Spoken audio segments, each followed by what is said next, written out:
It's 6 a.m. Good morning, Tri-State. I'm Kristen Swilley. Thanks so much for joining us live on air and streaming. We begin with breaking news out of Illinois tonight. That's where police say 3 people are dead and at least 3 others injured after a person opened fire at random inside a bowling alley in Rockford. Officers say a person of interest has been taken into custody. At least 2 teenagers are among those shot, according to police. We'll continue to follow this developing story. Thanks for joining us this Saturday night at 11. I'm Kristen Swilley. Tonight, the fate of the $900 billion stimulus package is in the hands of President Donald Trump. Raven, I've been so looking forward to today. It's going to be nice. I am really going to get out and enjoy this one because I know things are a little bit tumultuous over the next Yes. So it'll get a lot cooler. Developing now, there's growing backlash to a controversial new voting bill signed into law by Georgia's governor. Well, you might be dreaming about the next time you can travel safely or travel and not feel guilty about it. Some experts believe in order to do that and other activities we miss, we might need a vaccine passport. Neighbors in Over the Rhine are working to transform a small section of woods that they say is heavily impacted by drug addiction. As WCPO 9 News reporter Josh Bazan explains, the small group of volunteers is determined to help improve their own backyards. Happening today, the community will come together to raise money for the family of Nilo Lattimore, and you're encouraged to help. Due to the pandemic, many states expanded mail-in and absentee voting, which contributed to record voter turnout, but it's not guaranteed those measures will remain in place for future elections. This is the first weekend of the new designated outdoor refreshment area, better known as DORA, at the Banks, but some people aren't waiting to enjoy their first taste of the new district. Our story begins here in Avondale. It is home to some of the deadliest shootings we've seen throughout our city. And in fact, as of December 1st, there were more gun violence deaths here than any other neighborhood in Cincinnati. Jamison Walker admits he was here a little past curfew on Sunday in front of Black Fern Tattoo, where he works. He was painting the names of African Americans who've been killed over the years. You are hearing chants of no justice, no peace. You were hearing chants of George Floyd's name. Clearly the tension that we thought had died off a little bit earlier has boiled right back over. Well, this was a collaboration between multiple congregations across multiple counties. It was a way to celebrate Juneteenth and stand in unity against racism. A district appeals court came down in favor of homeless advocates. This as dozens of people gathered here. Crews are arriving right now in order to move that out of the way. In fact, as you take a step with me over here, you can see this is the tow truck. One of the first things you notice when you get here, from about half a mile away, you can see the smoke just billowing out of the top of this house. Cincinnati police making it very clear they're going to be enforcing this and that we're going to be seeing perhaps a heavier presence than we've seen in the past couple of nights. In fact, we've just seen the last of our protesters loaded up onto this Metro bus here. So you go ahead and take a look over here. They're about to go ahead and pull off. Many of you have reached out, worried you or someone you know may have the coronavirus. So we spoke with the health department and it turns out you have a few options. Union Baptist now has $400,000 in the next 3 years to begin breathing new life into this historic cemetery. Yeah, good evening, guys. It is not unprecedented for poll workers to be here throughout the night, and that will certainly be the case this time. COVID-19 has turned what's already a pretty complicated voting process on its head. Jamison Walker admits he was here a little past curfew on Sunday in front of Black Fern Tattoo, where he works. He was painting the names of African Americans who've been killed over the years on the front window here with the owner's permission, and that is when police arrested him. For Jamison Walker, art is more than skin deep. So when protests began, Walker and his co-workers used the front of their Court Street business to showcase their support. So that we can show the people that we're with them. He says he was nearly done when officers showed up to arrest protesters breaking curfew and walked up to him. Walker says he asked an officer's permission to finish up and thought he was in the clear. He was not. Officers can be heard in the video saying to go inside. Walker says another officer blocked his path. And when I did turn around, they pushed me up against the glass and then pulled out their tasers. It was all emotional. I started crying. I started screaming. Mariah Johnston, who was also outside and was not arrested, recorded the video. This is going to hurt really bad. I'm going to see him in pain, for over, a curfew. I was terrified. Walker was charged with misconduct at an emergency for breaking curfew and spent the night in the Hamilton County Justice Center. Days later, Walker, who grew up wanting to be a police officer, still doesn't think the confrontation had to end in arrest. I'm not one to fear people, and in that moment, I was so fearful because I knew I couldn't fight back. Even though you could see in the video, I'm yelling, hey, I work here. I'm a father of two. I'm not the aggressor right now. Listen to me. Just listen to me. Now, I did reach out to Cincinnati police, and they do not have an official statement on Walker's arrest. They said they are going to let this one play out in the courts. Reporting live, Kristen Swilley, WCPO 9 News. Our story begins here in Avondale. It is home to some of the deadliest shootings we've seen throughout our city. And in fact, as of December 1st, there were more gun violence deaths here than any other neighborhood in Cincinnati. We spoke with a shooting survivor who's now Avondale's staunchest advocate against violence. Loss, no love, trauma, generational trauma. Jennifer Foster doesn't have to guess what's happening on the streets of Avondale. 7 years ago, she lived it. In 2013, actually, right in this spot is where I received my gunshot wound. Foster was an innocent bystander sitting outside her building when a car pulled up and bullets started flying. She walked our crew and our partners at the Cincinnati Herald through that painful and transformational night. I remember sitting down, and I remember, seeing the guy come out the sunroof of the car. And when he started shooting, I actually thought that I had made it in the house, because the normal reaction being in an area like this is run. You want to get out of the line of fire. She was shot in the left leg and is now on the path toward making her neighborhood safer. And I wasn't going to lay down and just say, okay, what's going on with the violence in the community? I'm going to do something about it. She's played a key role in multiple programs designed to improve the quality of life here, and even joined Avondale's Community Council. I had to do my part. But her most important role may be as a mother-like figure in this neighborhood's village. We have to be more active in the community. We have turned a blind eye, and to a lot of the things that's going on. And there just need to be more role models. And while Foster believes she is making progress, William Franklin feels frozen in time. Not much has changed. Still don't know anything. Still don't have any answers. In July of 2019, his 14-year-old son, Cameron, was shot and killed in Price Hill.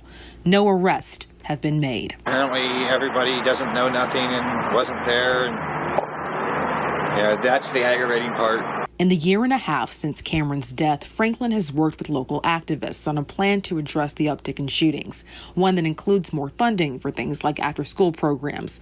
But he's still waiting on something concrete. We can be better as a city with this. We can be the city that decides, hey, enough's enough. With Andrea Carter, Kristen Swilley, WCPO 9 News. The email came from a man listed online as a coach emeritus at Morehead State. He's known for leading the women's bowling team to multiple national championships. Now officials have asked him to stop volunteering with the team. My average is like 175. I've been bowling since I was 7 years old. It didn't take long for Michaela Adams to find her own lane. Different leagues. I was actually sponsored like last summer. Her next stop, the collegiate level and possible scholarship money. Well, everybody used to tell me like, oh my gosh, her form is so good. So she was open to the idea of moving away from home to pursue her passion. But an email she and her mom got from someone in the program, someone who's never met them, made her wonder if Morehead State was open to her. I was just shocked. I was very disgusted, wait, am I really reading this? Is this real? It was a chain email with the subject line, "Do Black Lives Matter?" complaining of roaming gangs of black youth with their pants around their knees, criticizing the kneeling protests in the NFL, and blaming African Americans for high rates of crime and sexually transmitted diseases. When I started reading the email, I started shaking. I was so okay, are you seriously sending this to my African-American daughter? Watson says she sent this email to Morehead State officials Tuesday, June 16th, but never heard back. I reached out and got this statement hours later, which reads in part, "Diversity and inclusion of people and thought are core values of Morehead State University, and we take any report of actions contrary to those values seriously. It goes on to say we will be asking him to discontinue his volunteer work with the bowling team. The university said it was previously unaware of the situation. I was shocked that when you said that you had got a response, I was like, wow, they responded to you. They did not respond to us. Once again, we were made to feel little, like we did not matter. And what was going on did not matter until you, a reporter, then it mattered to them. While the man who sent that email has been asked to walk away and has texted an apology, Michaela doesn't feel comfortable. It could be other people still like him. It could be like people that is still looking at me different and just because my skin color. Morehead State is encouraging Michaela's family to connect with its chief diversity officer. Michaela will make a choice on schools in the next couple of days. We've got politicians in there. We've got entrepreneurs in there. We've got a lot of firsts in there. And now those history makers are one step closer to having their final resting place transformed. This was something that we know for a fact will help us keep the dignity in that cemetery. Union Baptist now has $400,000 in the next 3 years to begin breathing new life into this historic cemetery. They'll use that money to renovate the building, fix the fence, and return toppled headstones to their former glory. I think everybody on our team screamed. I think maybe 2 or 3 days later we called each other and said, I'm still screaming. We first brought you Union Baptist's story in August of 2019, shortly after the cemetery was vandalized. At the time, Union Baptist had a GoFundMe with less than $200. Senator Sherrod Brown's office saw the story and worked with the staff to secure money for renovations. This cemetery, like old church cemeteries all over the country, was falling into disrepair. So we thought maybe we can do something about this. It started with the story that you did, that Kristen Swilley did on WCPO. Brown, city, and county officials visited the grounds, and in November, he introduced a bill to preserve historic cemeteries across the country. I went to a Republican senator from Tennessee, Senator Alexander, and talked about this with him to establish some kind of a network within the National Park Service. That's important, Union Baptist officials say, to help preserve their history and their future. This is not just African American history. This is American history. Breaking overnight, 2 people killed and 8 others injured during a late-night shooting in Virginia Beach. The new details we're learning right now. Remembering Nilo, the benefit taking place today for the missing 3-year-old thrown into the Ohio River as crews continue to search for his body. It is now 7:58. Here's a live look outside. A chilly and foggy but beautiful morning. Much nicer weather coming our way as Good Morning Tri-State starts right now. This is WCPO 9 News. Good morning, Tri-State. It is 7:59. I'm Kristen Swilley. Thanks so much for joining us live on air or streaming. Let's get a check of the forecast now with 9 First Warning forecaster Raven Richard. Kind of a cool image out there of Great American Ballpark with the steam. It looks like a horror movie. I know, it's really cool. Raven, thank you. Breaking overnight, 8 people have been shot and at least 2 people killed after multiple shootings in Virginia Beach.